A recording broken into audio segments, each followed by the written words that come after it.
Chapter 32. Preoccupy the Garden of the Heart. The Lord has entrusted to parents a solemn, sacred work. They are to cultivate carefully the soil of the heart.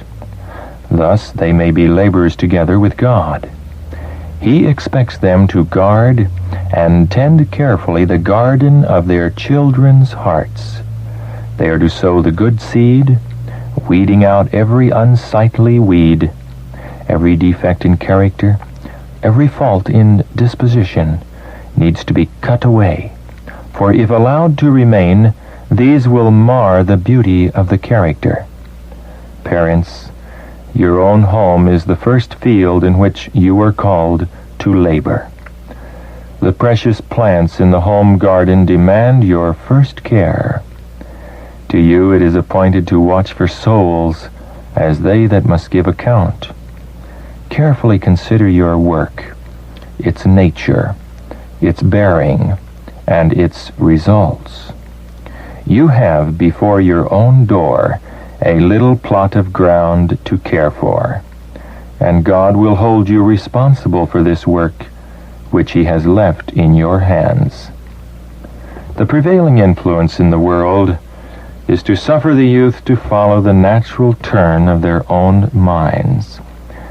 And if very wild in youth, parents say that they will come right after a while, and when 16 or 18 years of age will reason for themselves and leave off their wrong habits and become at last useful men and women.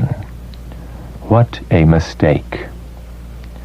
For years they permit an enemy to sow the garden of the heart.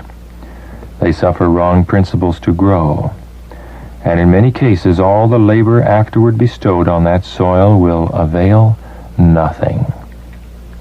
Some parents have suffered their children to form wrong habits, the marks of which may be seen all through life. Upon the parents lies this sin.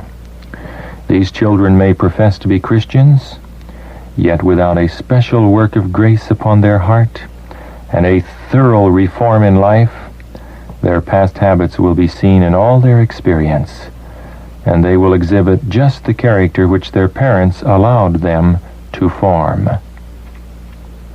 The young should not be suffered to learn good and evil indiscriminately, with the idea that at some future time the good will predominate and the evil lose its influence. The evil will increase faster than the good. It is possible that after many years the evil they have learned may be eradicated, but who will venture this? Time is short. It is easier and much safer to sow clean, good seed in the hearts of your children than to pluck up the weeds afterward. Impressions made upon the minds of the young are hard to efface. How important, then, that these impressions be of the right sort, that the elastic faculties of youth be bent in the right direction. In the earliest years of the child's life, the soil of the heart should be carefully prepared for the showers of God's grace. Then the seeds of truth are to be carefully sown and diligently tended. And God, who rewards every effort made in His name, will put life into the seed sown, and there will appear first the blade, then the ear, then the full corn in the ear. Too often, because of the wicked neglect of parents, Satan sows his seeds in the hearts of children, and a harvest of shame and sorrow is born. The world today is destitute of true goodness because parents have failed to gather their children to themselves in the home. They have not kept them from association with the careless and reckless. Therefore the children have gone forth into the world to sow the seeds of death. The great work of instruction, of weeding out worthless and poisonous weeds, is a most important one. For if left to themselves, these weeds will grow until they choke out the precious plants of moral principle and truth. If a field is left uncultivated, a crop of noxious weeds is sure to appear, which will be very difficult to exterminate. Then the soil must be worked and the weeds subdued before the precious plants can grow. Before these valuable plants can grow, the seed must first be carefully sown. If mothers neglect the sowing of the precious seed and then expect a harvest of precious grain, they will be disappointed, for they will reap briars and thorns. Satan is ever watching, prepared to sow seeds which will spring up and bear a plentiful harvest after his own satanic character. Eternal vigilance must be manifested with regard to our children. With his manifold devices, Satan begins to work with their tempers and their wills as soon as they are born. Their safety depends upon the wisdom and the vigilant care of the parents.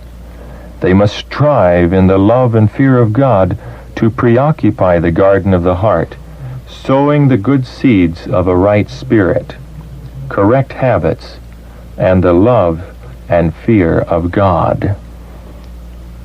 Parents and teachers should seek most earnestly for that wisdom which Jesus is ever ready to give, for they are dealing with human minds at the most interesting and impressible period of their development.